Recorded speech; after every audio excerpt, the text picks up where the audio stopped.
जय जोहार आप सभी को।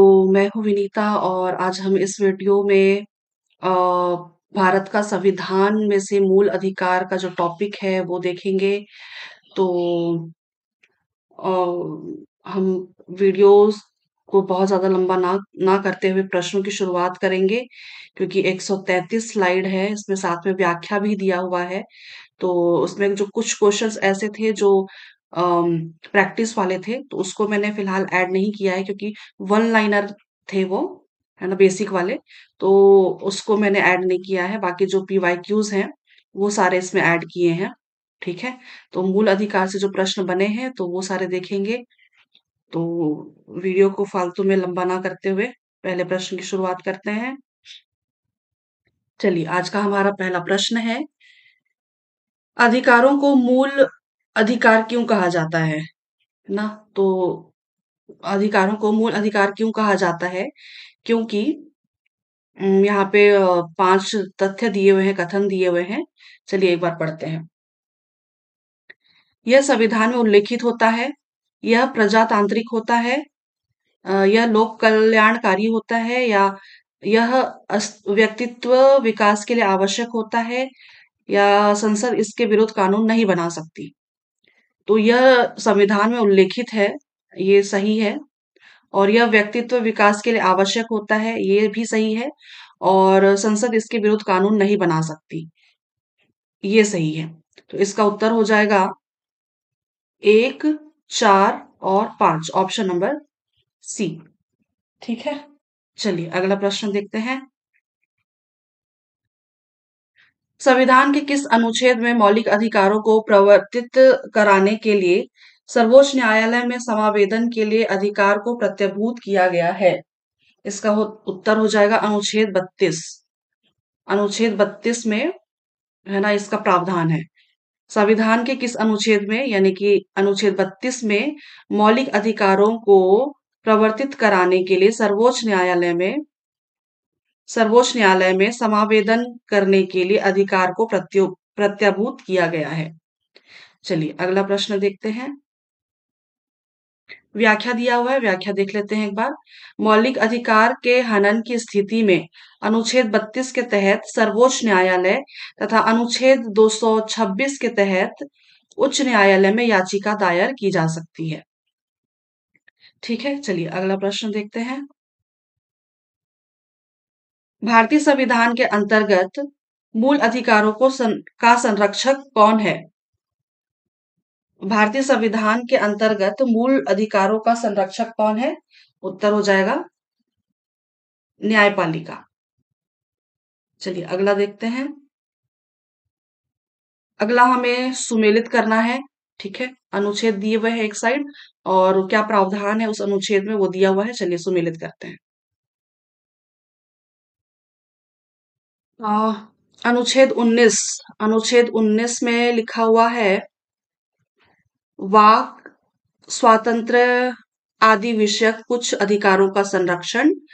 और अनुच्छेद 19 में लिखा 29 में लिखा हुआ है, अ, अल्पसंख्यक वर्गों के हितों का संरक्षण। और 18 में लिखा हुआ है उपाधियों का अंत। और 26 में लिखा हुआ है धार्मिक कार्यों के प्रबंध की स्वतंत्रता। तो ए का चार ऑप्शन नंबर डी में दिख रहा है ना। बी का बी का 3, और सी का 1, और डी का 2। ऑप्शन नंबर डी इसका सही उत्तर हो जाएगा। ठीक है। 19 में लिखा हुआ है वाक स्वातंत्र्य आदि विषयक कुछ अधिकारों का संरक्षण। और 29 में लिखा हुआ है अल्पसंख्यक वर्गों के हितों का संरक्षण। 18 में लिखा लिखा हुआ है उपाधियों का अंत। और 26 में लिखा हुआ है धार्मिक कार्यों के प्रबंध की स्वतंत्रता। चलिए अगला देखते हैं। संविधान के अनुच्छेद 19 में संविधान के अनुच्छेद 29 के संदर्भ में निम्नलिखित का सही क्रम बताना है। चलिए सही क्रम हम देख लेते हैं। सबसे पहले तो वाक और अभिव्यक्ति की स्वतंत्रता, ये पहले नंबर पे ही आएगा। ठीक है। और फिर हो जाएगा संघ नहीं नहीं, सभा की स्वतंत्रता, सभा की स्वतंत्रता, फिर हो जाएगा संघ निर्माण की स्वतंत्रता, ये तीसरे नंबर पर हो जाएगा। और फिर भ्रमण की स्वतंत्रता होता है। भ्रमण की स्वतंत्रता, और फिर निवास और बसने की स्वतंत्रता, और उसके बाद आएगा वृत्ति, उपजीविका, व्यापार और कारोबार की स्वतंत्रता, ये छठवें नंबर पर। तो इसका सही क्रम क्या होगा, है ना? एक चार, एक चार पांच, एक चार पांच यहाँ पे दिख रहा है बी में, एक चार पांच, तीन, दो और छह, एक चार पांच तीन दो और छह, ऑप्शन नंबर बी इसका सही उत्तर हो जाएगा। इसका क्रम याद रखिएगा आप, ठीक है? यहाँ पे ए बी सी डी इस तरह से लिखा हुआ है ना? ए बी सी डी ई और ये एफ में, ठीक है?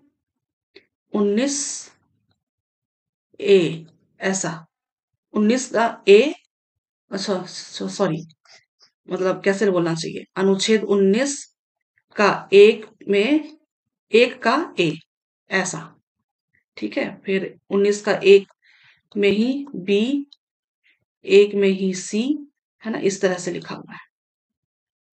चलिए अगला देखते हैं।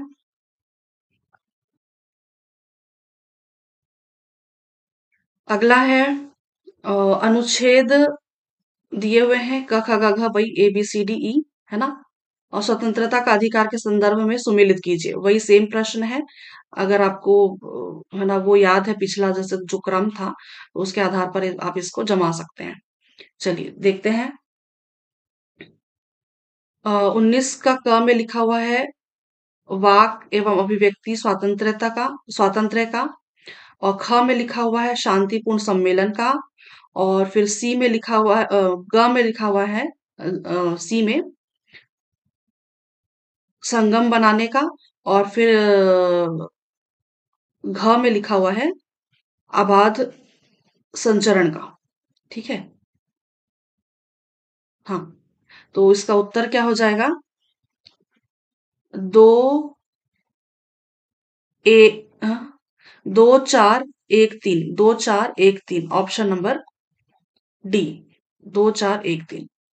19 का क में लिखा हुआ है वाक एवं अभिव्यक्ति स्वातंत्र्य का, ख में लिखा है 19 का ख में लिखा हुआ है शांतिपूर्ण सम्मेलन का, 19 का ग में लिखा हुआ है संगम बनाने का, और 19 का घ में लिखा हुआ है अबाध संचरण का, ठीक है? ये उसका सही उत्तर हो जाएगा, ऑप्शन नंबर डी। अगला देखते हैं। संविधान के किस अनुच्छेद में बंधुआ या बालात मजदूर को निषिद्ध किया गया है? उत्तर याद रखिएगा, अनुच्छेद 23, अनुच्छेद 23। अगला देखते हैं। किस संवैधानिक प्रावधान को आपातकाल में भी निलंबित नहीं किया जा सकता? आपातकाल में अनुच्छेद 21 को निलंबित नहीं किया जा सकता, ठीक है? इस चलिए इसका व्याख्या हम देखते हैं एक बार। व्याख्या दिया हुआ है ना? हाँ, मौलिक अधिकार के अधीन अनुच्छेद 20 और 21, अनुच्छेद 20 और 21 को किसी भी परिस्थिति में निलंबित नहीं किया जा सकता। अनुच्छेद 19 में आपातकाल के दौरान सर्वप्रथम निलंबित होता था, और शेष अनुच्छेद राष्ट्रपति द्वारा 359 359 के तहत निलंबित किए जा सकते हैं, ठीक है? एक बार फिर से पढ़ लेते हैं। मौलिक अधिकार के अधीन 20 और 21, अनुच्छेद 20 और 21 को किसी भी परिस्थिति में निलंबित नहीं किया जा सकता। अनुच्छेद 19 आपातकाल के दौरान सर्वप्रथम निलंबित होता है, और उसके बाद शेष अनुच्छेद राष्ट्रपति द्वारा अनुच्छेद 359 के तहत निलंबित किए जा सकते हैं। चलिए अगला देखते हैं। निम्नलिखित में से किस अनुच्छेद को आपातकाल के दौरान स्थगित नहीं किया जा सकता? इसका उत्तर अभी देखा हमने, अनुच्छेद 21। अगला देखते हैं। एक व्यक्ति जो भारत का नागरिक नहीं है को निम्न में किस अनुच्छेद के तहत अधिकार प्रदान नहीं किए गए हैं? अ, किस अनुच्छेद के तहत अधिकार प्रदान नहीं किए गए हैं? चलिए एक बार देखते हैं। यानी कि गैर भारतीय नागरिक के बारे में बोला गया है, ठीक है। तो गैर भारतीय नागरिक के बारे में लिखा गया है। एक तो आप याद रखिए, अनुच्छेद 15, अनुच्छेद 16 और अनुच्छेद 22। 15, 16 और 22। एक ये कुछ अनुच्छेद है, 5 अनुच्छेद हैं, है ना, इनको आप याद रखिएगा। एक तो 15, 15, 16 और एक 19 और एक है दो है 29, 30, है ना, ये अनुच्छेद आप याद रखिएगा, ठीक है। ये इसमें जो है ये भारतीयों के बारे में लिखा गया है, अनुच्छेद 15 में, 16 में, 19 में, 29 में, 30 में, ठीक है। तो इनमें वो अधिकार दिए हुए हैं, मतलब ये जो 15, 16, 19, 29 और 30, इसमें भारतीय भारतीय नागरिक को अधिकार दिए गए हैं। यानी कि कुल मिलाकर के ये जो अनुच्छेद है 5, है ना, इसमें गैर भारतीय, है ना, इनका अधिकार नहीं है इसमें। इसमें सिर्फ और सिर्फ भारतीयों का अधिकार के बारे में लिखा हुआ है। तो 15, 16 और 22, इसका उत्तर हो जाएगा BCF। BCF option number D. एक व्यक्ति जो भारत का नागरिक नहीं है को निम्न में से किस अनुच्छेद के तहत अधिकार प्रदान नहीं किए गए हैं? तो याद रखिएगा, अनुच्छेद 15, अनुच्छेद 16 और अनुच्छेद 22। देखते हैं अगला। व्याख्या दिया हुआ है। गैर भारतीय नागरिकों को मौलिक अधिकार के अधीन अनुच्छेद 15, 16, 19, 29 और 30 प्राप्त नहीं है, ठीक है। और शेष सभी अधिकार दिए गए हैं। यानी कि कुल जो मैंने अभी बोला, गैर भारतीय नागरिकों को मौलिक अधिकार के अधीन अनुच्छेद 15, 16, 19, 29 और 30 प्राप्त नहीं है, शेष सभी अधिकार दिए गए हैं, है ना। यानी कि 15, 16, 19, 29 और 30 ये भारतीयों को ये अधिकार मिले हुए हैं। अनुच्छेद 22 का 4 में 24 घंटे के भीतर दंडाधिकारी के पास प्रस्तुत करने की स्वतंत्रता निवारक निरोध के समय निलंबित हो जाती है। तो अनुच्छेद 22 का 4 में लिखा हुआ है कि 24 घंटे के भीतर दंडाधिकारी के पास अ, अगर कुछ अपराध होता है ना, तो स्वतंत्रता निवारक निरोध के समय उसको निलंबित किया जा सकता है। चलिए अगला देखते हैं। निम्न में से क्या सही है?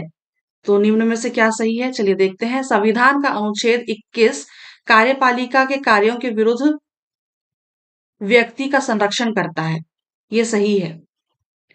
संविधान का अनुच्छेद 21 विधायिका के कार्यों के विरुद्ध व्यक्ति का संरक्षण करता है, ये भी सही है। कार्यपालिका के कार्यों के विरुद्ध व्यक्ति का संरक्षण करता है, ये भी सही है। और विधायिका के कार्यों के विरुद्ध व्यक्ति का संरक्षण करता है, ये भी सही है। इसका उत्तर हो जाएगा ए और बी दोनों। अगला प्रश्न देखते हैं। यहाँ पे दिया हुआ है, अनुच्छेद 21 के अधीन निम्नलिखित प्रावधान है। प्राण एवं देह स्वतंत्रता, है ना, प्राण एवं देह स्वतंत्रता, विदेश यात्रा करने का अधिकार, निजता का अधिकार, कार्यपालिका के कार्यों के विरुद्ध व्यक्ति का संरक्षण करता है और विधायिका के कार्यों के विरुद्ध व्यक्ति का संरक्षण करता है। अनुच्छेद 21, ठीक है। अगला प्रश्न देखते हैं। भारतीय संविधान के किस अनुच्छेद के अंतर्गत एक नागरिक को विदेश यात्रा का अधिकार दिया जाता है? अभी देखा हमने अनुच्छेद 21। अगला देखते हैं। अगला है, निम्न में से कौन से अधिकार संविधान के अनुच्छेद 22 के अंतर्गत गैर नागरिकों को दिए गए हैं? गिरफ्तारी के कारणों को शीघ्रातिशीघ्र बताए जाने का अधिकार है, तो ये सही है। अपनी रुचि के वकील से परामर्श करने और बचाव का अधिकार, ये भी सही है। गिरफ्तारी के 24 घंटों के अंदर किसी मजिस्ट्रेट के समक्ष पेश किए जाने का अधिकार, ये भी सही है। उक्त समय से अधिक मजिस्ट्रेट के आदेश के बिना निरोध से स्वतंत्रता, ये उत्तर भी सही, कथन भी सही है। इसका उत्तर हो जाएगा ऑप्शन नंबर डी, 1 2 3 4, है ना, ये चारों के चारों कथन सही हैं। किसके बारे में? गैर नागरिकों के बारे में, ठीक है। गैर नागरिक, गैर भारतीय। चलिए अगला देखते हैं। अनुच्छेद 22 के अधीन निम्नलिखित प्रावधान है। गिरफ्तारी के कारणों को शीघ्र बताए जाने का अधिकार है। अपनी रुचि के वकील से परामर्श करने और बचाव का अधिकार, और गिरफ्तारी के बाद 24 घंटे के अंदर किसी मजिस्ट्रेट के सामने पेश किए जाने का अधिकार। चलिए अगला देखते हैं। भारत के संविधान में अन्य पिछड़े वर्गों के लिए आरक्षण का प्रावधान किया गया है। तो इसको याद रखिएगा, अनुच्छेद 16 का 4। अनुच्छेद 16 का 4 में लिखा हुआ है अन्य पिछड़े वर्गों के लिए आरक्षण। चलिए अगला देखते हैं।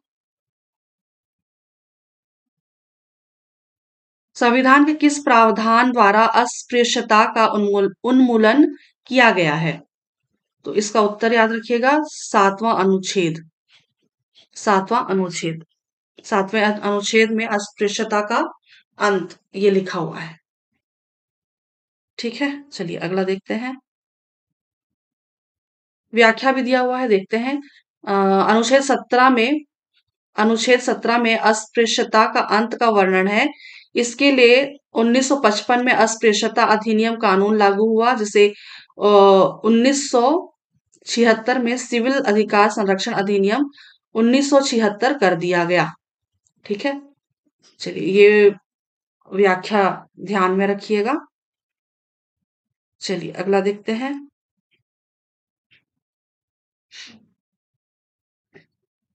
अगला प्रश्न है, संविधान के अनुच्छेद 15 का एक, अनुच्छेद 15 का एक के विषय में क्या सही नहीं है पूछा गया है। ठीक है, क्या सही नहीं है? यह समस्त नागरिकों को राज्य और अन्य संस्थाओं के विरुद्ध संरक्षण प्रदान करता है। यह समस्त नागरिकों को राज्य और अन्य संस्थाओं के विरुद्ध संरक्षण प्रदान करता है। तो ये गलत है, यही मुझे गलत लग रहा है। अगला देख लेते हैं। यह प्रत्येक नागरिक को विभेद के विरुद्ध संरक्षण प्रदान करता है, ये सही है। यह सभी नागरिकों पर लागू होता है, ये भी सही है। यह लिंग और जन्म स्थान के आधार पर विभेद का निर्दे निषेध करता है, विभेद का निषेध करता है, तो ये भी मुझे सही लग रहा है। तो ये इसका उत्तर हो जाएगा, यह समस्त नागरिकों को राज्य और अन्य संस्थाओं के विरुद्ध संरक्षण प्रदान करता है, यही गलत है ना। तो इसलिए हमारा उत्तर क्या हो जाएगा, ऑप्शन नंबर ए।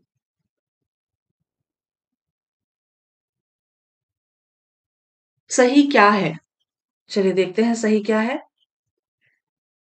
विधि का शासन संविधान का आधारभूत ढांचा है, ये सही है। प्राकृतिक न्याय का सिद्धांत समानता का अधिकार में निहित है, ये भी सही है। समानता का अधिकार नागरिकों और विदेशियों दोनों को दिया गया है, ये भी सही है। और अनुच्छेद 14 वर्ग विधान की अनुमति देता है, ये गलत है। अनुच्छेद 14 वर्गीकरण का निषेध करता है, ये भी गलत है। इसका उत्तर हो जाएगा A B C, option number C, है ना। विधि का शासन संविधान का आधारभूत ढांचा है। प्राकृतिक न्याय का सिद्धांत समानता का अधिकार में निहित है, और समानता का अधिकार नागरिकों और विदेशियों दोनों को दिया गया है। ठीक, चलिए अगला देखते हैं। चलिए सुमेलित करना है, चलिए देखते हैं। बंदी प्रत्यक्षीकरण का मतलब होता है, अ, यहाँ पे लिखा हुआ हमें शरीर चाहिए, इसका मतलब होता है सशरीर प्रस्तुत होना, है ना। हमें शरीर चाहिए का मतलब होता है आप सामने आना। ठीक है, और परमादेश, परमादेश में होता है हम आदेश देते हैं। परमादेश, परमादेश हम आदेश देते हैं। प्रतिषेध का मतलब होता है अधीनस्थ न्यायालय को लेख। और उत्प्रेषण, उत्प्रेषण का मतलब होता है पूर्णतया सूचित करना। और अधिकार परीक्षा का मतलब होता है किस अधिकार से। तो उत्तर क्या हो जाएगा? 4, 4, 3, 4, 3, 5, 1, 2, 4, 3, 5, 1, 2, ऑप्शन नंबर सी। ठीक है, चलिए अगला देखते हैं।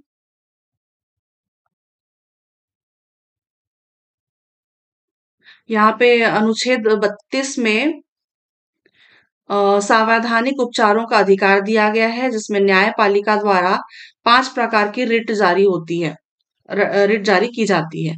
ठीक है, तो बंदी प्रत्यक्षीकरण, सशरीर प्रस्तुत करना। ठीक है, और परमादेश का मतलब होता है हम आदेश देते हैं। प्रतिषेध, निषेध करना। उत्प्रेषण यानी कि पूर्णता सूचित करो, करना। या अधिकार, और अधिकार परीक्षा किस अधिकार से। ठीक है, अगला देखते हैं। यहाँ भी सेम प्रश्न है, उसी तरह का। परमादेश, हाँ चलिए ठीक है, वही प्रश्न है, रिपीट हुआ है। चलिए देखते हैं। परमादेश हम आदेश देते हैं, हम आदेश देते हैं। बी, बंदी प्रत्यक्षीकरण, अ, हमें शरीर चाहिए। ठीक है, और उत्प्रेषण पूर्णतया सूचित कीजिए। अधिकार परीक्षा किस अधिकार से, यानी कि 4, 2, 1, 3, 4, 2, 1, 3, ऑप्शन नंबर डी। अगला देखते हैं। अगला भी सेम उसी तरह का प्रश्न है। बंदी प्रत्यक्षीकरण, बंदी प्रत्यक्षीकरण, ये किस तरह का प्रश्न है? ठीक ठीक सही है। बंदी प्रत्यक्षीकरण, हमें शरीर चाहिए। ठीक है, हमें शरीर चाहिए। परमादेश, हम आदेश, हम आदेश देते हैं। ठीक है, अधिकार परीक्षा किस अधिकार से, और उत्प्रेषण पूर्णतया सूचित कीजिए। 3, 1, 4 है, कुछ तो गड़बड़ है। अच्छा, इस तरफ यहाँ पे 1, 2, 3, 4 यहाँ पे इस तरह से दिया हुआ है, और इस तरफ ABCD दिखा हुआ है। हमें ऐसा मैच करना पड़ेगा, ऐसा, इस तरफ से। ठीक है, चलिए इस तरफ से मैच करते हैं। अब इस तरफ से उत्तर क्या होगा? किस अधिकार से, अधिकार परीक्षा, उत्प्रेषण। कुछ गड़बड़ हुआ है क्या जी? एक मिनट, हम इसको वापस से सॉल्व करते हैं। वापस से सॉल्व किया जाए इसको। ठीक है, वापस से सॉल्व करते हैं। बंदी प्रत्यक्षीकरण, हमें शरीर चाहिए। ठीक है, परमादेश हम आदेश देते हैं, हम आदेश देते हैं। अधिकार परीक्षा किस अधिकार से, और पूर्णतया सूचित कीजिए, उत्प्रेषण। ठीक है, तो इस तरह से मैच करना है हमें। एक का बी, एक का बी। ठीक है, और फिर दो का डी, दो का डी, है ना, दो का डी। और फिर 3 का ए, फिर है 4 का सी। ठीक है, ये हो जाएगा इसका सही उत्तर, ऑप्शन नंबर बी। ये आप भी एग्जाम हॉल में ना ऐसे प्रश्नों को ध्यान से सॉल्व कीजिएगा, गड़बड़ हो जाती है अगर इस तरह से आए तो। ठीक, चलिए अगला देखते हैं। अधिकार परीक्षा का क्या अर्थ है? तो अधिकार परीक्षा का अर्थ है किस अधिकार से। चलिए अगला प्रश्न देखते हैं। भारतीय संविधान के अंतर्गत बंदी प्रत्यक्षीकरण लेख जारी करने की शक्ति किसे है? इसका उत्तर हो जाएगा सर्वोच्च न्यायालय और उच्च न्यायालय दोनों को। ठीक, चलिए अगला देखते हैं। किस संविधान संशोधन के द्वारा संपत्ति का अधिकार समाप्त किया गया है? किस संविधान संशोधन संशोधन के द्वारा संपत्ति का अधिकार समाप्त किया गया है? उत्तर याद रखिएगा 44वां संविधान संशोधन। ठीक है, अगला देखते हैं। अगला है भारत के नागरिकों को 6 महत्वपूर्ण स्वतंत्रताएं सुनिश्चित किया गया है। निम्न में से सभी इनमें शामिल हैं सिवाय आंदोलन की स्वतंत्रता, भाषण और अभिव्यक्ति की स्वतंत्रता तो है, सभा की भी स्वतंत्रता है, स्वतंत्र रहने की भी स्वतंत्रता है और संस्था गठित करने की भी स्वतंत्रता है। आंदोलन की स्वतंत्रता नहीं है। ठीक है, इसका उत्तर हो जाएगा ऑप्शन नंबर डी। अगला देखते हैं। अगला है इनमें से कौन शुरुआती संविधान का अंश नहीं है?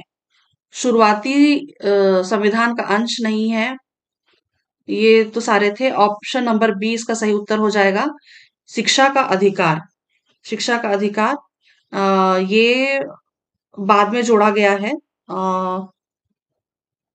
चलिए व्याख्या में देखते हैं, मुझे याद नहीं आ रहा है ना, ये बाद में जोड़ा गया है शिक्षा का अधिकार। ये देखिए, क्या इसको क्या पढ़ेंगे, 86वें संविधान संशोधन 2002 में मौलिक अधिकार के अनुच्छेद 21 का क में शिक्षा का मौलिक अधिकार जोड़ा गया। ठीक है, याद रखिएगा आप। 86वें 86वें संविधान संशोधन 2002 में मौलिक अधिकार के अनुच्छेद 21 का क में शिक्षा का मौलिक अधिकार जोड़ा गया और मूल संविधान में संपत्ति का अधिकार मौलिक अधिकार था, किंतु 44वें संविधान संशोधन 1978 में हटाकर 300 का अनुच्छेद 300 का क में विधिक अधिकार बना दिया गया। ठीक है, तो ये दोनों तथ्य जो हैं ये महत्वपूर्ण है। एग्जाम में कई बार पूछे गए हैं इन दोनों तथ्यों से, तो आप ये याद रखिएगा। संपत्ति का अधिकार को हटा दिया गया 44वें संविधान संशोधन में, है ना, कब? तो 1978 में। और कब कहाँ पे जोड़ा गया? 300 अनुच्छेद 300 का क में, और इसको विधिक अधिकार बनाया गया। और 86वें संविधान संशोधन 2002 में मौलिक अधिकार के अनुच्छेद 21 का क में शिक्षा का मौलिक अधिकार को जोड़ा गया। चलिए अगला देखते हैं। अगला है कथन दिया हुआ है और कारण दिया हुआ है। संविधान भारतीय संविधान के अनुच्छेद 19 भारतीय संविधान के अनुच्छेद 19 में नागरिकों को स्वतंत्रता का अधिकार दिया गया है। कथन सही है। इस अधिकार में राष्ट्रीय ध्वज फहराना शामिल है। इस अधिकार में राष्ट्रीय ध्वज फहराना शामिल है। अ, अधिकार नहीं है जी, है ना, अधिकार नहीं है, ये तो कर्तव्य है ना, कर्तव्य है।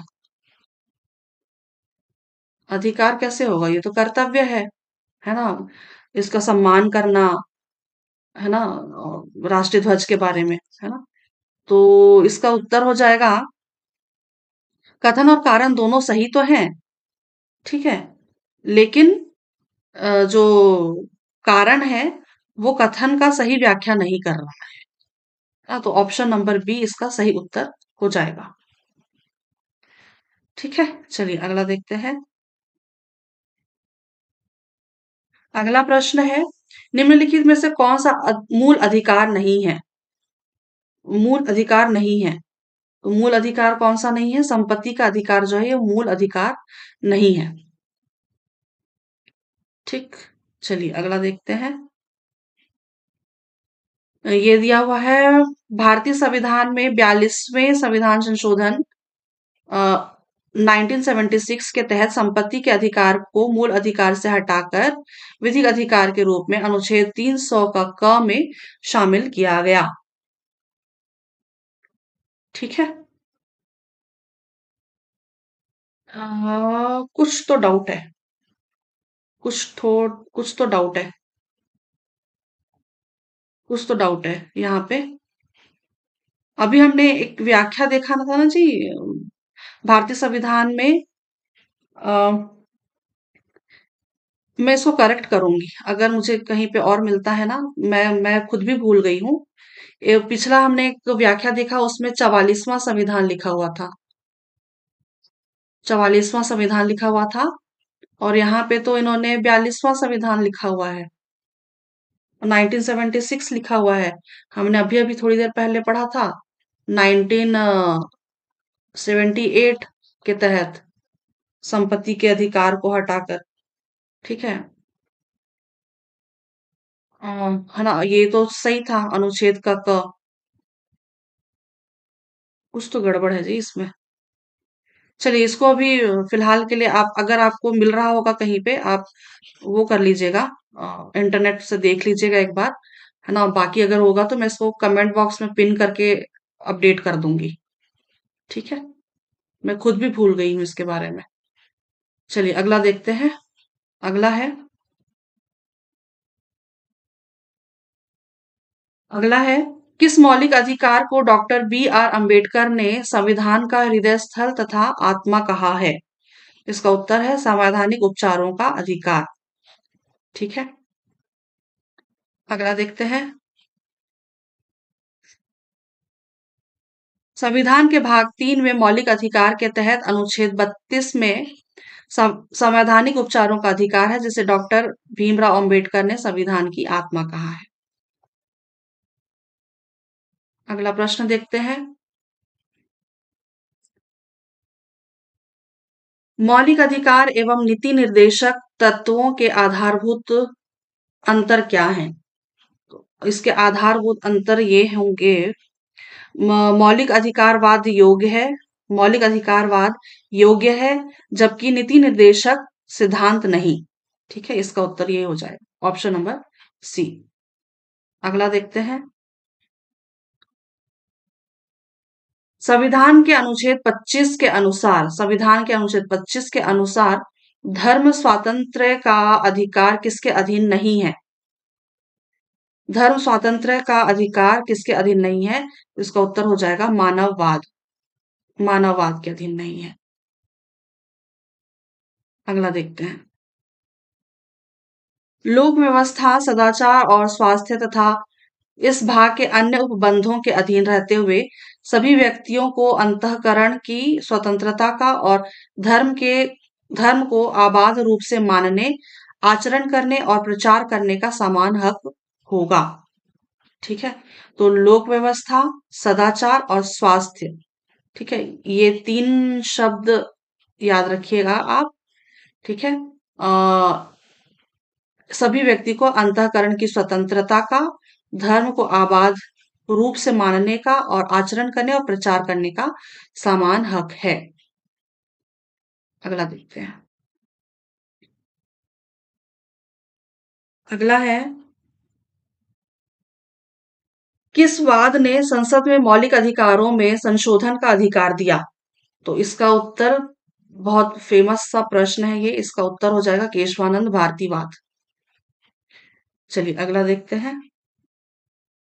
यहाँ पे पिछले प्रश्न का व्याख्या है, देखते हैं एक बार। गोलकनाथ बनाम भारत संघवाद में सर्वोच्च न्यायालय ने अपने निर्णय में मौलिक अधिकारों पर संसद द्वारा संशोधन को प्रतिबंधित कर दिया।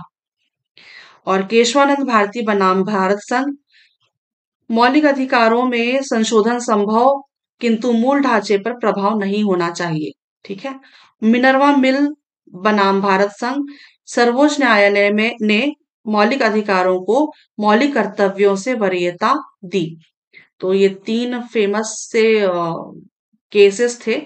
गोलकनाथ बनाम भारत संघ, और केशवानंद भारती बनाम भारत संघ, और मिनर्वा मिल बनाम भारत संघ। तो इससे जो प्रावधान हुए थे हमारे संविधान में, है ना, ये कथन याद रखिएगा। अगला देखते हैं। सर्वोच्च न्यायालय ने गोलकनाथ विवाद में क्या महत्वपूर्ण निर्णय लिया? अभी देखा हमने, संसद मौलिक अधिकारों में परिवर्तन नहीं कर सकता। संसद मौलिक अधिकारों में परिवर्तन नहीं कर सकती। अगला देखते हैं। व्याख्या दिया हुआ है। बेरूवाड़ी यूनियनवाद 1960 में सुप्रीम कोर्ट ने कहा यह संविधान का अंग नहीं है, इसीलिए विधायिका द्वारा संशोधन संभव नहीं है। और गोलकनाथ बनाम पंजाब राज्य 1967 में सुप्रीम कोर्ट ने अपने पूर्व निर्णय को बदलते हुए यह कहा कि यह संविधान का विशिष्ट अंग है, इसलिए विधायिका अनुच्छेद 368 के तहत मौलिक अधिकारों को समाप्त या सीमित करने की शक्ति नहीं रखता। ठीक है, चलिए अगला देखते हैं। अगला है, भारतीय संविधान के अंतर्गत निम्नलिखित अधिकारों में से कौन सा एक अधिकार सभी व्यक्तियों को प्राप्त है? इसका उत्तर हो जाएगा विधि के समान संरक्षण का अधिकार। विधि के समान संरक्षण का अधिकार। अगला है, भारतीय संविधान मान्यता देता है केवल भाषाई अल्पसंख्यकों को। ठीक है, केवल भाषाई अल्पसंख्यकों को। अगला देखते हैं। संविधान में राज्य द्वारा किस आयु वर्ग के बच्चों को निःशुल्क एवं अनिवार्य शिक्षा उपलब्ध कराने का प्रावधान है? इसका उत्तर हो जाएगा 6 से 14 वर्ष। अगला देखते हैं। निम्नलिखित में से किस आधार के कारण नागरिक की विचार अभिव्यक्ति की स्वतंत्रता पर प्रतिबंध नहीं लगाया जा सकता? इसका उत्तर हो जाएगा अवांछनीय आलोचना। किस आधार के कारण नागरिक की विचार अभिव्यक्ति की स्वतंत्रता पर प्रतिबंध नहीं लगाया जा सकता? तो उत्तर हो जाएगा अवांछनीय आलोचना। चलिए अगला देखते हैं। भारतीय संविधान का कौन सा अनुच्छेद बेगार और बालात श्रम को प्रतिबंधित करता है और उसे अपराध घोषित करता है? इसका उत्तर हमने 2-3 प्रश्न देखे थे। अनुच्छेद 23। अगला देखते हैं। भारत के किन दो अनुच्छेद में शोषण के विरुद्ध अधिकार दिया गया है? उत्तर हो जाएगा 23 और 24। अनुच्छेद 23 और 24। अगला देखते हैं। व्याख्या है। भारतीय संविधान के भाग 3 में वर्णित मौलिक अधिकार अनुच्छेद 12 से 34 है, जिसमें अनुच्छेद 23-24 शोषण के विरुद्ध अधिकार के अंतर्गत आते हैं। अनुच्छेद 23 मानव दुर्व्यापार और बालाश्रम का निषेध व अनुच्छेद 24 बालकों के नियोजन का प्रतिषेध है। ठीक है, अगला देखते हैं। निम्नलिखित में से कौन सा सुमेलित नहीं है? सुमेलित गलत है। प्रश्न में कुछ अजीबोगरीब रहता है। निम्नलिखित में से कौन सा सुमेलित गलत है? चलिए देखते हैं।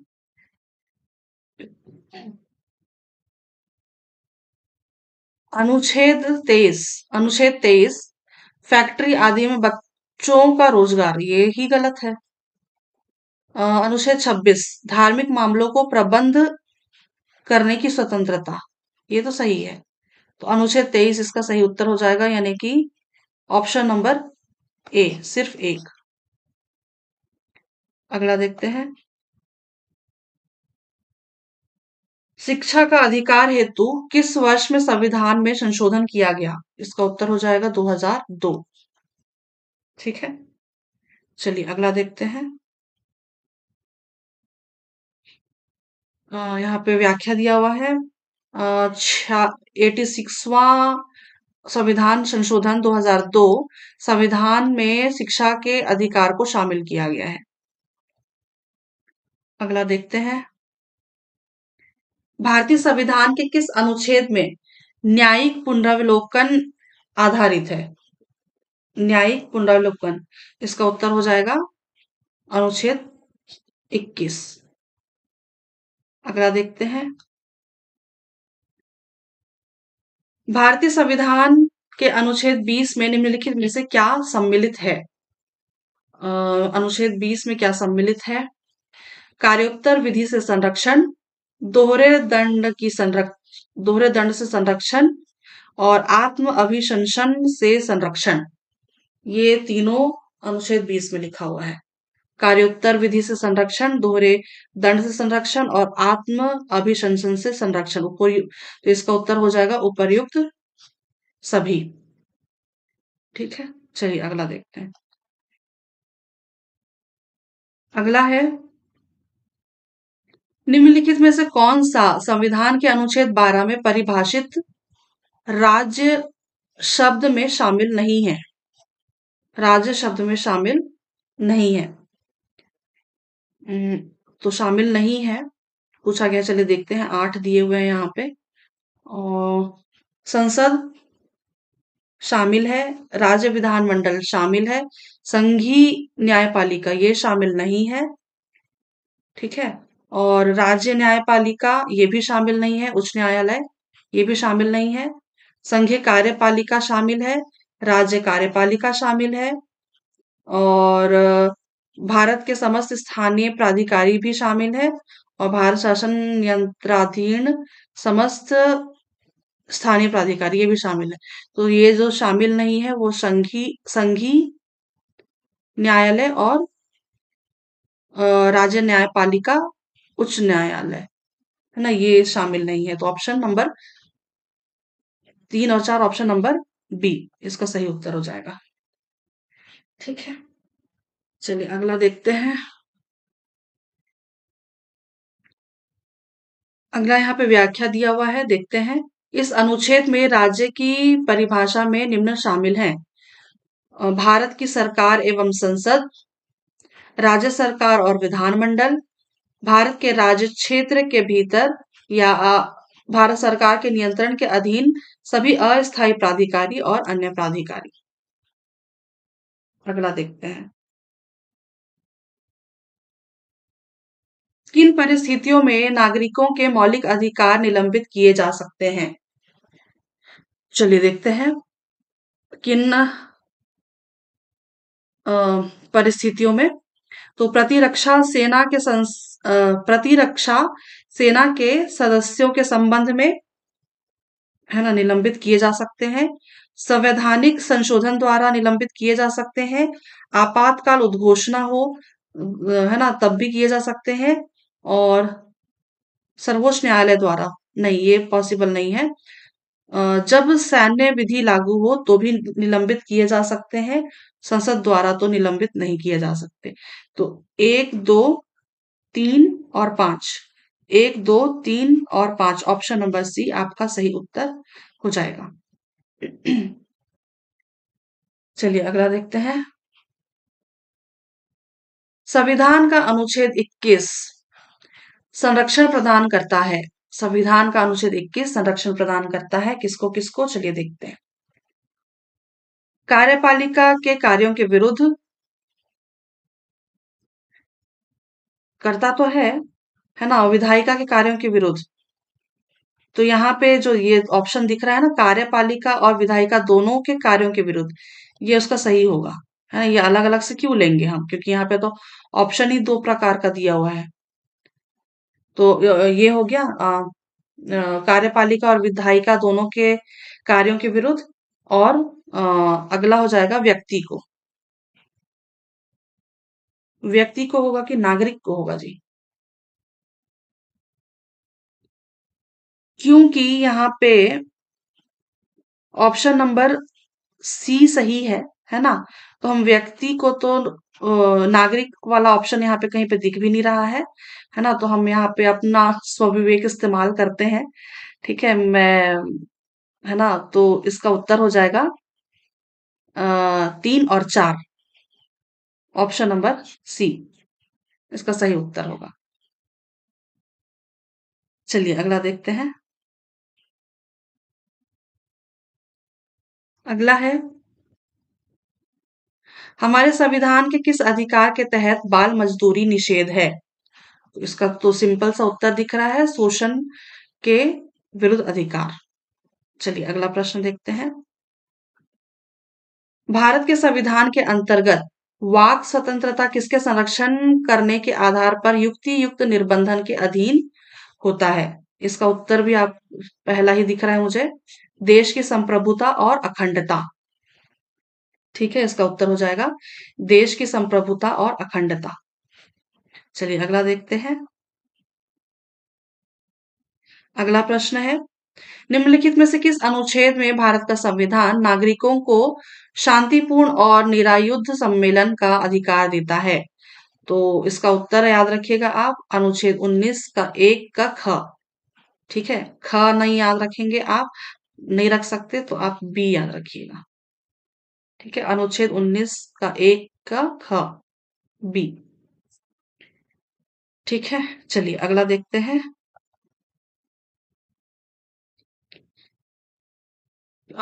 प्रिवेंटिव डिटेंशन के तहत एक व्यक्ति को बिना मुकदमा चलाए बंदी बनाकर रखा जा सकता है। तो 3 माह के लिए बंदी बनाकर रखा जा सकता है, याद रखिएगा। ठीक, चलिए अगला देखते हैं। यहाँ पे व्याख्या दिया हुआ है, भारत के निवारक निरोध कानून के तहत एक व्यक्ति को बिना मुकदमा चलाए 3 माह तक बंदी बनाकर रखा जा सकता है, जिसका मौलिक अधिकार अनुच्छेद 22 में वर्णन है। ठीक है, चलिए अगला देखते हैं।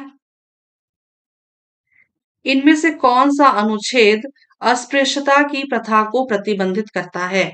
अभी थोड़ी देर पहले हमने ऐसा कुछ प्रश्न किया था, इसका उत्तर हो जाएगा अनुच्छेद 17। ठीक है, चलिए अगला प्रश्न देखते हैं। अगला प्रश्न है, संविधान के आधारभूत ढांचे में इनमें से क्या सम्मिलित है? तो आधारभूत ढांचे में पंथ निरपेक्ष भी शामिल है, गणतंत्र भी है, संघीय भी है, और मौलिक अधिकारों की रक्षा के लिए सर्वोच्च न्यायालय द्वारा लेख जारी करना, ये भी शामिल है।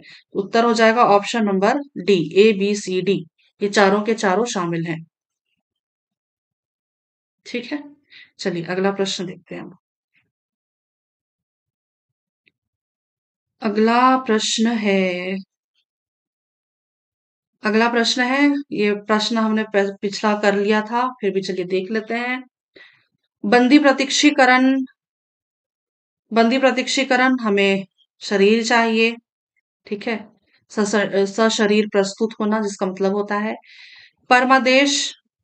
अ, हम आदेश देते हैं, अधिकार परीक्षा लेख, किस अधिकार से उत्प्रेषण पूर्णतया सूचित कीजिए। तो 4 1 2 3, 4 1 2 3, ऑप्शन नंबर डी। अगला देखते हैं। भारतीय संविधान का कौन सा अनुच्छेद व्यक्ति के विदेश यात्रा के अधिकार को संरक्षण प्रदान करता है? अनुच्छेद 21। उत्तर याद रखिए, अनुच्छेद 21। अगला देखते हैं। उपाधियों की समाप्ति भारतीय संविधान के किस अनुच्छेद से संबंधित है? उपाधियों की समाप्ति, ऐसा भी एक हमने मैच द कॉलम वाले प्रश्न में हमने देखा था। उपाधियों की समाप्ति अनुच्छेद 18 में लिखा हुआ है। ठीक, चलिए अगला देखते हैं।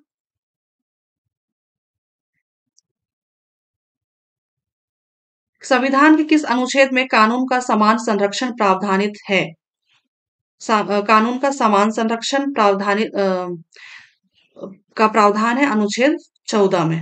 ठीक है, अनुच्छेद 14। चलिए अगला देखते हैं।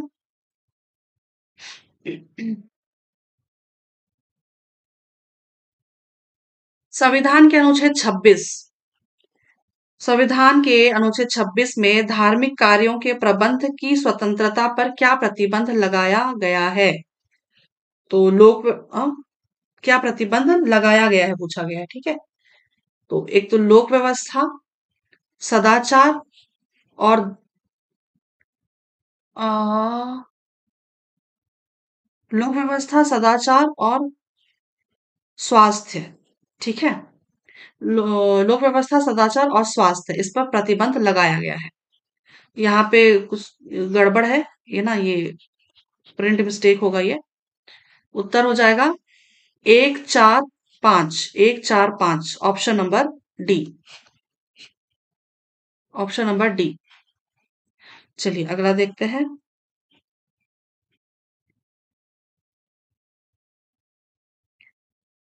अगला है, भारतीय संविधान के अनुच्छेद 13 का मुख्य उद्देश्य निम्नलिखित में से किसके संदर्भ में संविधान की सर्वोच्चता सुनिश्चित करता है? मुख्य उद्देश्य निम्न में से किसके संदर्भ में संविधान की सर्वोच्चता सुनिश्चित करता है? उत्तर हो जाएगा मौलिक अधिकार, ठीक है। मौलिक अधिकार। चलिए अगला देखते हैं।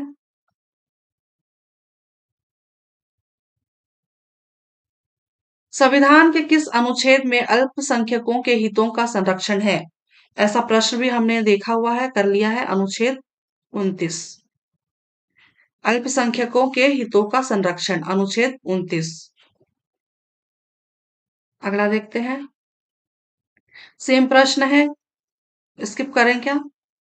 चलिए स्किप कर देते हैं इसको। अगला देखते हैं। निम्नलिखित में से क्या संविधान के अनुच्छेद 20 के संदर्भ में सुमेलित है? चलिए देखते हैं। कार्योत्तर विधि से संरक्षण, दोहरे, ये भी हमने किया हुआ है शायद। कार्योत्तर विधि से संरक्षण, दोहरे दंड से संरक्षण और आत्म अभिशंसन से संरक्षण और अयुक्ति युक्त निर्बंधन से संरक्षण, ये तो गलत है ना। तो अनुच्छेद 20 में, है ना, कार्योत्तर विधि से संरक्षण, दोहरे दंड से संरक्षण और आत्म अभिशंसन से संरक्षण। उत्तर हो जाएगा 1, 2 और 3, ऑप्शन नंबर सी, ठीक है। चलिए अगला देखते हैं।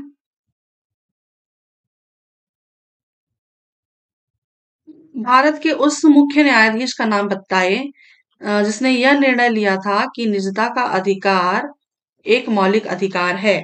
उत्तर याद रखिएगा, जे S Khehar, justice J S Khehar. निजता का अधिकार एक मौलिक अधिकार है, ये बताया था उन्होंने। आधार कार्ड को ज्यादातर सरकारी सेवा में अनिवार्य किया जा रहा है, तब निजता के अधिकार को एक मूल अधिकार के रूप में जस्टिस जे एस खेहर ने स्वीकार किया था। निजता के अधिकार को अनुच्छेद 21 के अधीन एक मौलिक अधिकार के रूप में स्वीकार किया गया है, ठीक है। चलिए अगला देखते हैं। अगला है, हम्म, ठीक है।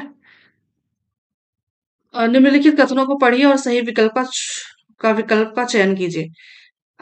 एक दो व्याख्या हमने देखा था पिछला, है ना।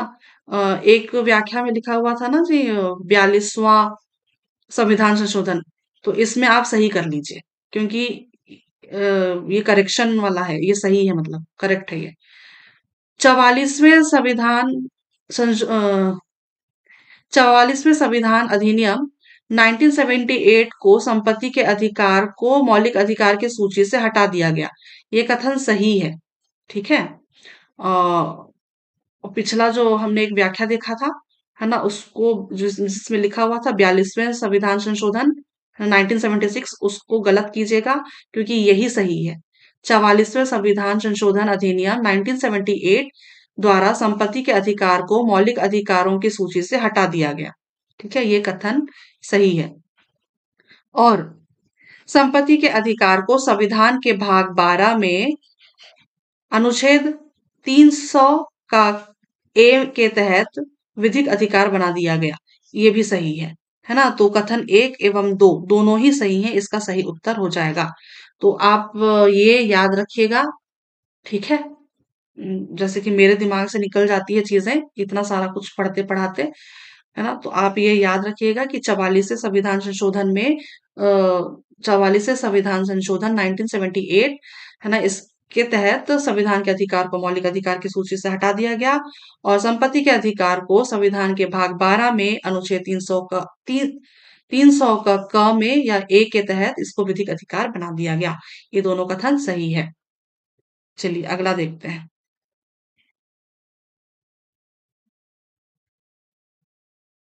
यहाँ पे वही दिया हुआ है, जो भी अभी पढ़ा हमने, रीड करने की जरूरत नहीं है। चलिए अगला देखते हैं हम। निम्नलिखित में से कौन सा कारक किसी उदार लोकतंत्र में स्वतंत्रता की सर्वोत्तम सुरक्षा को नियत करता है? इसका उत्तर याद रखिएगा, शक्तियों का पृथक्करण। ठीक है। ओ, वापिस पढ़ दूं क्या एक बार क्वेश्चन? निम्नलिखित में से कौन सा कारक किसी उदार लोकतंत्र में स्वतंत्रता की सर्वोत्तम सुरक्षा को नियत करता है? उत्तर हो जाएगा शक्तियों का पृथक्करण। यूपीएससी प्री 2021 का प्रश्न है। अगला देखते हैं। निम्नलिखित में से किस व्यक्ति ने मूल अधिकारों को हमारे लोगों के लिए एक प्रतिज्ञा तथा एक सभ्य विश्व के साथ किया गया समझौता कहा था? उत्तर याद रखिएगा, डॉक्टर एस राधाकृष्णन। चलिए अगला देखते हैं। विधि का नियम या कानून का अधिराज्य का मतलब क्या है? विधि का नियम या कानून का अधिराज्य का मतलब क्या है? सभी के लिए एक कानून और सभी के लिए एक न्यायतंत्र, यही सही है ना? यही मतलब होता है इसका। और बाकी तो देख लीजिए आप, सभी के लिए एक कानून और सभी के लिए एक राज्य नहीं है। सभी के लिए एक राज्य और सभी के लिए एक न्यायतंत्र, ना ये भी नहीं है। सभी के लिए एक के लिए सभी कानून और सभी के लिए एक न्यायतंत्र, ये भी नहीं है ना? तो ये तीनों नहीं है, तो ऑप्शन नंबर आपका ए सही हो जाएगा। सभी के लिए एक कानून और सभी के लिए एक न्यायतंत्र। चलिए अगला देखते हैं। निम्नलिखित मूल अधिकारों के किस संवर्ग में अस्पृश्यता के रूप में किए गए विभेदन के विरुद्ध संरक्षण समाविष्ट है? तो यहाँ पे क्लियर दिख रहा है आपको, समता का अधिकार, यानी कि समानता का अधिकार। चलिए अगला देखते हैं। अगला है, भारत के संविधान के किस अनुच्छेद के अंतर्गत निजता का अधिकार संरक्षित है? ये प्रश्न भी हमने देखा हुआ है, पढ़ा हुआ है। अनुच्छेद 21, निजता का अधिकार, अनुच्छेद 21, यूपीएससी प्री 2021 का प्रश्न। अगला देखते हैं।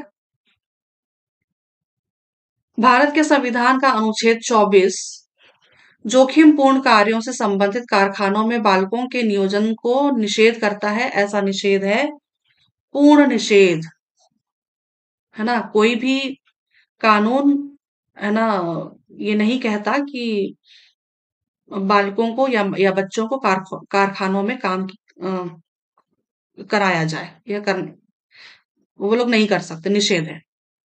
चलिए अगला देखते हैं। भारत में संपत्ति के अधिकार की क्या स्थिति है? भारत में संपत्ति के अधिकार की क्या स्थिति है? चलिए देखते हैं एक बार। यह विधिक अधिकार है, ये तो सही है, जो केवल नागरिकों को प्राप्त प्राप्त है। ये गलत है ना? जो केवल नागरिकों को प्राप्त है, ये ऐसा गलत है, ऐसा नहीं लिखा हुआ है। यह विधिक अधिकार है जो किसी भी व्यक्ति को प्राप्त है ना, ये सही है। यह मूल अधिकार है जो केवल नागरिकों को प्राप्त है, नहीं। यह ना तो मूल अधिकार है ना तो विधिक अधिकार है, तो ये गलत है। तो इसका उत्तर हो जाएगा ऑप्शन नंबर बी, यह विधिक अधिकार है जो किसी भी व्यक्ति को प्राप्त है। ठीक है। चलिए यूपीएससी प्री 2021। अगला देखते हैं। भारतीय संविधान के किस अनुच्छेद के अंतर्गत कानून के समक्ष समानता का प्रावधान किया गया है? समानता का प्रावधान है अनुच्छेद 14। ठीक है, अनुच्छेद 14 याद रखिएगा। अगला देखते हैं। यहाँ पे व्याख्या दिया हुआ है पिछले प्रश्न का। चलिए देखते हैं एक बार। अनुच्छेद 13 में लिखा हुआ है मूल अधिकारों को अल्पीकरण करने वाली विधियां। अनुच्छेद 14 में लिखा है विधि के समक्ष समानता। और 15 में लिखा हुआ है धर्म, लिंग, जाति, मूल, वंश या जन्म स्थान के आधार पर विभेद का प्रतिषेध। और 21 में लिखा है प्राण एवं दैहिक स्वतंत्रता का संरक्षण। ठीक है, चलिए अगला देखते हैं। मौलिक अधिकारों को लागू करने के लिए तथा अन्य किसी प्रयोजनों के लिए लेख जारी करने का अधिकार किसे है? आ, इस प्रश्न में ना मुझे डाउट है थोड़ा सा। इस प्रश्न में मुझे थोड़ा सा डाउट है क्योंकि मैंने शायद दोनों पढ़ा था कहीं पे, सर्वोच्च न्यायालय और उच्च न्यायालय। लेकिन इसका उत्तर लिया हुआ है उच्च न्यायालय। इसका उत्तर लिया हुआ है उच्च न्यायालय। मैं थोड़ा कंफ्यूज हूं इसमें, है ना? आपको अगर इसका उत्तर मालूम होगा तो मुझे बताइएगा। हम्म, ठीक है, चलिए प्रश्न एक बार देख लीजिए आप। मौलिक अधिकारों को लागू करने के लिए तथा अन्य किसी प्रयोजनों के लिए लेख जारी करने का अधिकार किसे है? इसका उत्तर लिया गया है उच्च न्यायालय। ठीक है, चलिए अगला देखते हैं हम। ये यहाँ पे, हाँ वही है। व्यापम द्वारा लिया गया उत्तर, है ना? ये व्यापम द्वारा लिया गया है ये उत्तर, ये उच्च न्यायालय का। मौलिक अधिकारों को लागू कराने के लिए अनुच्छेद 32 के तहत सर्वोच्च न्यायालय और अनुच्छेद 226 के तहत उच्च न्यायालय को रिट जारी करने का अधिकार है। ठीक है, ये सही है ना? जो मैंने पढ़ा था ये करेक्ट है। ठीक है, चलिए अनुच्छेद 32 में लिखा हुआ है रिट जारी करने का अधिकार किसको है? सर्वोच्च न्यायालय को। और अनुच्छेद 226 में लिखा हुआ है उच्च न्यायालय को रिट जारी करने का अधिकार है। ठीक, चलिए अगला देखते हैं। संविधान के अनुसार निम्नांकित अधिकारों का क्रम क्या है? वाक स्वातंत्र्य, है ना? उसके बाद शांतिपूर्ण सम्मेलन, फिर संघ निर्माण, फिर स्वतंत्र विचरण। इसका सही क्रम होगा तो देखते हैं एक बार। 3, 3 यहाँ पे भी है, यहाँ पे भी है। 3 1 2 4, 3 1 2 4, ऑप्शन नंबर सी।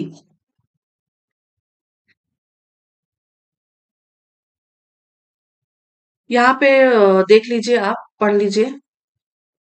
अनुच्छेद 19 का 1 में जो लिखा हुआ है क ख ग घ अंग छ ये सब ना, तो देख लीजिए एक बार, है ना? उसका क्रम व्यवस्थित करने में आपको आसानी होगी। तो पहले है वाक एवं अभिव्यक्ति की स्वतंत्रता, शांतिपूर्ण और निरायुध सम्मेलन का।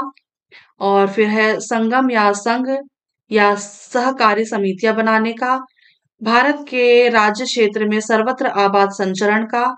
और फिर है भारत के राज्य क्षेत्र के किसी भाग में निवास करने और बस जाने का और कोई भी वृत्ति उप आजीविका यानी कि उपजीविका या व्यापार या कारोबार करने का अधिकार देता है।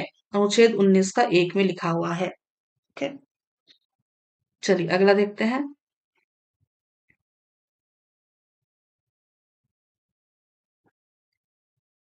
अ, अनुच्छेद संविधान के अनुच्छेद 20 के अनुसार अपराधों के लिए दोष सिद्धि के संबंध में संरक्षण में क्या शामिल है?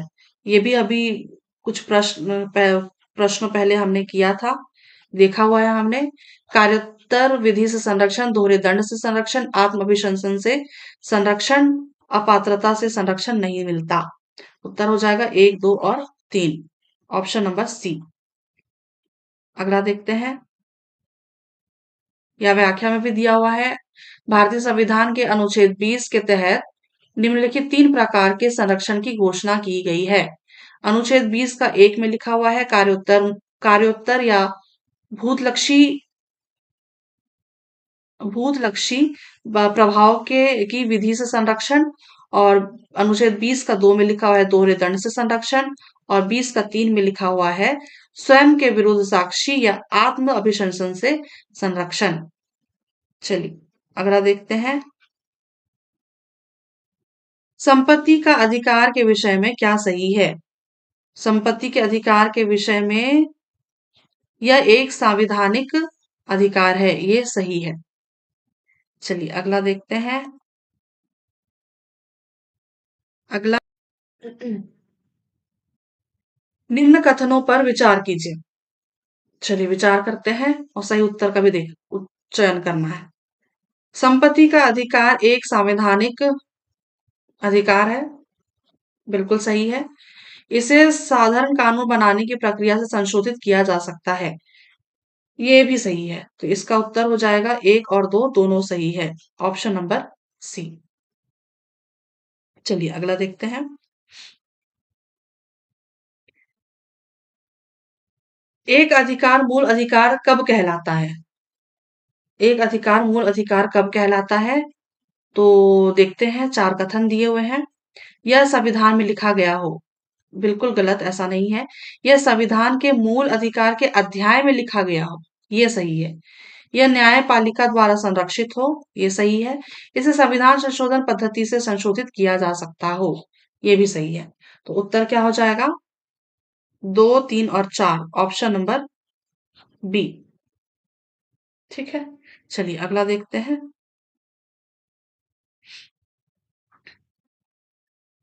ये भी सेम प्रश्न है। अनुच्छेद 20 निम्न में से किससे संरक्षण प्रदान करता है ना। तो कार्योत्तर विधि से संरक्षण, दोहरे दंड से संरक्षण, आत्मविशंसन से संरक्षण, ऑप्शन नंबर डी इसका सही उत्तर हो जाएगा। ये भी कई सारे एग्जाम्स में पूछे गए ये प्रश्न। चलिए अगला देखते हैं, यहाँ पे भी वही दिया हुआ है, पढ़ने की आवश्यकता नहीं है। अगला देखते हैं, अगला है सही क्या है। चलिए देखते हैं सही क्या है। जब आपात उद्घोषणा प्रवर्तन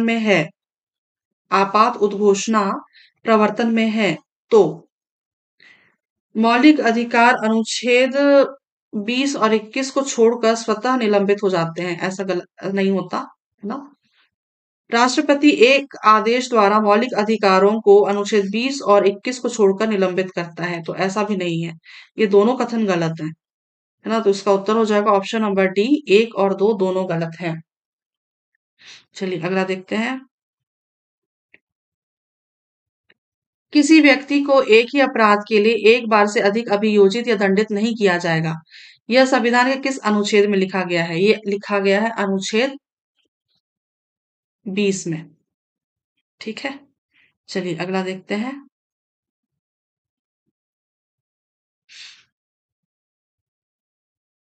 अगला है संविधान के तीसरे भाग में 6 मौलिक अधिकारों का उल्लेख किया गया है, सही है। मूल संविधान में मौलिक कर्तव्यों का उल्लेख नहीं है, ये भी सही है ना। इसका उत्तर हो जाएगा कथन 1 और 2 दोनों सही हैं। अगला देखते हैं, भारतीय संविधान में 6 से 14 वर्ष की आयु के बच्चों के लिए निःशुल्क और अनिवार्य शिक्षा का अधिकार शामिल किया गया है। यह लिखा हुआ है अनुच्छेद 21 का ए में। अगला देखते हैं, भारतीय संविधान के किस अनुच्छेद में संवैधानिक उपचारों के अधिकार का उल्लेख है। उत्तर हो जाएगा अनुच्छेद 32। अनुच्छेद 32 में लिखा हुआ है संवैधानिक उपचारों का अधिकार। अगला देखते हैं, ऐसा मूल अधिकार जो विदेशियों को भी प्राप्त है। तो इसका उत्तर अपराधों के लिए दोष सिद्धि के संबंध में संरक्षण। ठीक है, अगला देखते हैं। भारतीय संविधान का कौन सा अनुच्छेद जनजातियों के शैक्षणिक एवं आर्थिक हितों की रक्षा करता है? तो इसका उत्तर याद रखिएगा, अनुच्छेद 46। ठीक है, जनजातियों के शैक्षणिक एवं आर्थिक हितों की रक्षा करता है, अनुच्छेद 46। अगला देखते हैं। भारतीय संविधान के खालिस्तान अध्याय में विधि द्वारा स्थापित प्रक्रिया शब्दावली उपबंधित किया गया है। विधि द्वारा स्थापित प्रक्रिया, है ना, ये शब्दावली उपबंधित किया गया है। तो ये याद रखिएगा आप, मौलिक अधिकार। भारतीय संविधान के मौलिक अधिकार अध्याय में विधि द्वारा स्थापित प्रक्रिया, है ना, ये वाक्य उपबंधित है। चलिए अगला देखते हैं।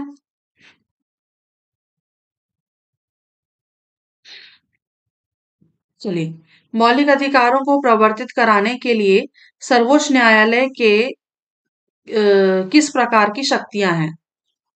प्रवर्तित कराने के लिए सर्वोच्च न्यायालय के किस प्रकार की शक्तियां हैं, है ना? तो देखते हैं। चलिए, आदेश जारी करना भी है, निर्देश जारी करना भी है और लेख जारी करना भी है। इसका उत्तर हो जाएगा ऑप्शन नंबर सी, ए, बी और सी।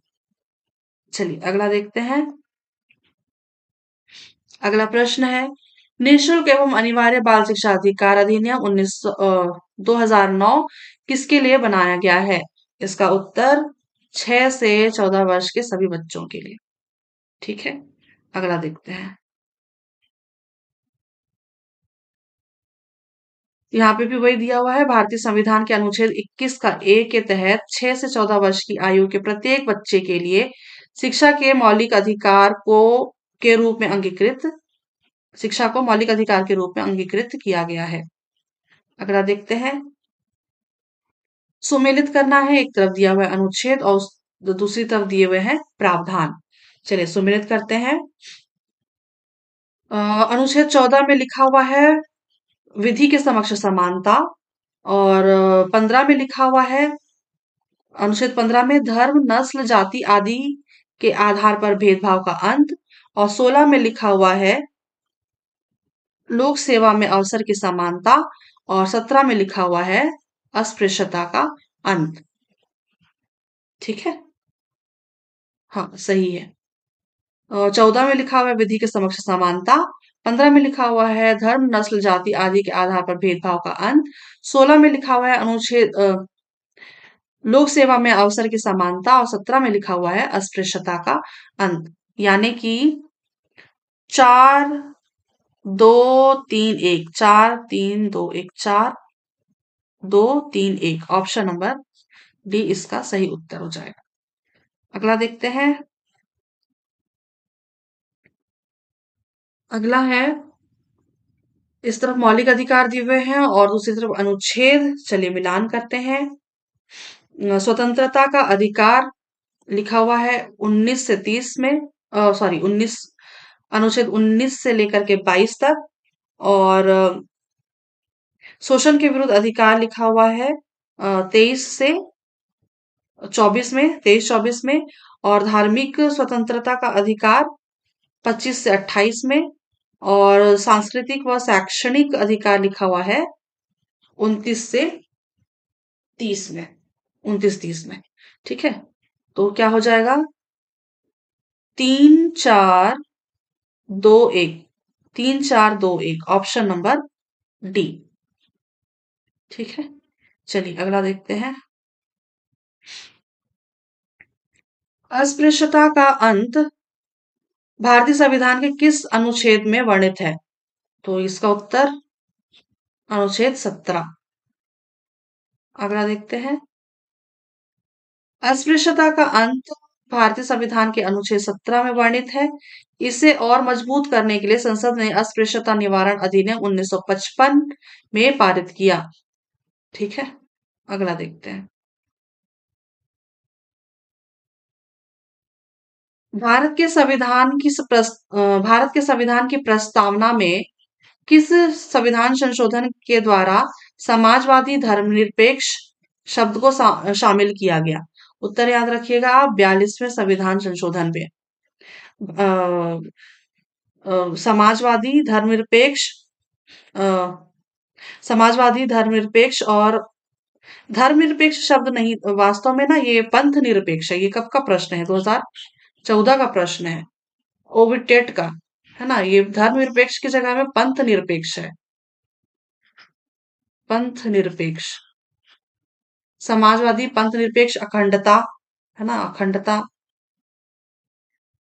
अखंडता, खंडता ऐसे लिखते हैं, अखंडता, समाजवादी, पंथ निरपेक्ष, अखंडता, ये शब्द शामिल किया गया है 42वें संविधान संशोधन में। चलिए अगला देखते हैं।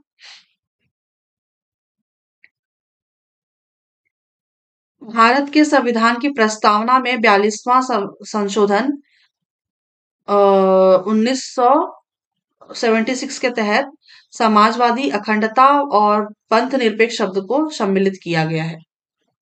ठीक है, चलिए अगला देखते हैं। सर्वोच्च न्यायालय ने किस केस या वाद में निर्णय देते हुए स्पष्ट किया कि संसद संविधान का मूल स्वरूप में परिवर्तन नहीं कर सकता? इसका उत्तर हो जाएगा, बहुत फेमस सा प्रश्न है, प्रसिद्ध ये प्रश्न, केशवानंद भारती केस। ठीक है, चलिए अगला देखते हैं। केशवानंद भारती बनाम केरल राज्य 1973 में निर्णय देते हुए स्पष्ट किया कि संसद संविधान के मूल स्वरूप में परिवर्तन नहीं कर सकते, यानी कि मूल ढांचे में परिवर्तन नहीं हो सकता, नहीं कर सकते। चलिए हमारा प्रश्न है अगला, आवेदक सूचना का अधिकार अधिनियम 2005 में किस धारा के अंतर्गत वांछित सूचना प्राप्त कर सकता है? तो सूचना का अधिकार अधिनियम 2005, जिसको हम आरटीआई भी कहते हैं, राइट टू इंफॉर्मेशन एक्ट, है ना, ये लिखा हुआ है अनुच्छेद 6 का 1 में। ठीक है, 6 का 1 में। अगला प्रश्न देखते हैं। निम्नलिखित में से किसका प्रावधान शिक्षा का अधिकार अधिनियम में नहीं किया गया है? तो चलिए एक बार देख लेते हैं चारों कथन। 6 से 14 वर्ष के सभी बच्चों को निःशुल्क तथा अनिवार्य शिक्षा प्रदान करना, ये तो सही है। कक्षा में प्रवेश के लिए परीक्षा तथा डोनेशन पर प्रतिबंध, ये भी सही है। बच्चों को रोजगार की गारंटी देना, ये गलत है। प्रारंभिक शिक्षा पूर्ण करने की स्थिति में सार्वजनिक परीक्षा लेना, ये भी सही है। तो इसका उत्तर हो जाएगा ऑप्शन नंबर सी, बच्चे को रोजगार की गारंटी देना, है ना, ये नहीं लिखा हुआ है शिक्षा के अधिकार अधिनियम में। ठीक है, चलिए अगला प्रश्न देखते हैं। अगला प्रश्न है, किस मौलिक अधिकार को डॉक्टर भीमराव अंबेडकर ने संविधान का हृदय स्थल कहा है? तो इसका उत्तर हो जाएगा संवैधानिक उपचारों का अधिकार। ये प्रश्न भी रिपीट हुआ है। चलिए अगला देखते हैं। उत्प्रेषण लेख का अर्थ होता है, उत्प्रेषण लेख का अर्थ क्या होता है? तो उत्प्रेषण का मतलब, अभी हमने थोड़ी देर पहले इसका, है ना, कई सारे प्रश्न इस प्रकार के किए हैं। कृपया पूर्णतया सूचित कीजिए, इसका सही उत्तर हो जाएगा। चलिए अगला देखते हैं। यहाँ पे वही दिया हुआ है ना, एक बार देख लीजिए। बंदी प्रत्यक्षीकरण, सशरीर प्रस्तुत करना, परमादेश, हम आदेश देते हैं। अधिकार परीक्षा, किस अधिकार से उत्प्रेषण पूर्णतः सूचित करो, और प्रतिषेध का मतलब हम मना करते हैं। चलिए अगला देखते हैं। किसी भी व्यक्ति को मानव अधिकार कब प्राप्त हो जाते हैं? तो हर किसी को मालूम है, इसका उत्तर हो जाएगा जन्म से। जन्म से अधिकार प्राप्त हो जाते हैं। अगला देखते हैं। संविधान के किस अनुच्छेद में मौलिक अधिकारों को प्रवर्तित कराने के लिए सर्वोच्च न्यायालय में समावेदन करने का अधिकार प्रत्यभूत किया गया है? उत्तर याद रखिएगा, अनुच्छेद 32, अनुच्छेद 32 में लिखा हुआ है। ठीक है, मौलिक अधिकारों को प्रवर्तित कराने के लिए सर्वोच्च न्यायालय में समावेदन अ, करने का अधिकार प्रत्यभूत है, अनुच्छेद 32। ये प्रश्न भी रिपीट हुआ है। चलिए यहाँ पे कुछ अनुच्छेद जो पिछले प्रश्न का दिया हुआ है उसको उसमें क्या-क्या प्रावधान है वो देख लेते हैं। अनुच्छेद 13 में लिखा हुआ है मूल अधिकारों से असंगत या उनका अल्पीकरण करने वाली विधियां। अनुच्छेद 14 में लिखा हुआ है विधि के समान संरक्षण एवं समानता। और 21 में लिखा हुआ है प्राण एवं दैहिक स्वतंत्रता। और 32 में लिखा हुआ है संवैधानिक उपचारों एवं मूल अधिकारों को प्रवर्तित कराने का अधिकार। ठीक, चलिए अगला देखते हैं। अगला भी हमारा प्रश्न रिपीट हुआ है, चलिए देख लेते हैं। सांस्कृतिक व शिक्षा का अधिकार। सांस्कृतिक व शिक्षा का अधिकार 29 से 30 में है, 29-30 में। और संवैधानिक उपचारों का अधिकार है 32 में। और शोषण के विरुद्ध अधिकार ये लिखा हुआ है 23-24 में। और समानता का अधिकार लिखा हुआ है 14 से 18 में। ठीक है, तो ये भी प्री 2022 का प्रश्न है। ठीक है, तो उत्तर क्या हो जाएगा? चार 4-3-2-1, 4-3-2-1, 4-3-2-1, ऑप्शन नंबर डी। ठीक है, चलिए अगला देखते हैं। संविधान के अनुच्छेद 12 में परिभाषा राज्य शब्द में क्या सम्मिलित है? ये प्रश्न भी रिपीट हुआ है। ठीक है, चलिए देखते हैं। भारत सरकार और संसद भी है, राज्य सरकार और राज्य विधानमंडल भी है, सभी स्थानीय और अन्य प्राधिकारी ये भी है, सभी न्यायपालिका नहीं है। ठीक है, तो 1, 2 और 3, ऑप्शन नंबर सी। प्रश्न रिपीट हुआ है ना? चलिए अगला देखते हैं। शिक्षा का मौलिक अधिकार विषय में क्या सही है? तो चलिए देखते हैं, ये 2023 में ए का प्रश्न है। पहले यह राज्य का दायित्व था, ये सही है। यह संविधान के अनुच्छेद 45 में प्रावधानित था, ये भी सही है। और 26वें यानी कि 86वें संविधान संशोधन के द्वारा इसे मौलिक अधिकार की मान्यता दी गई, ये भी सही है।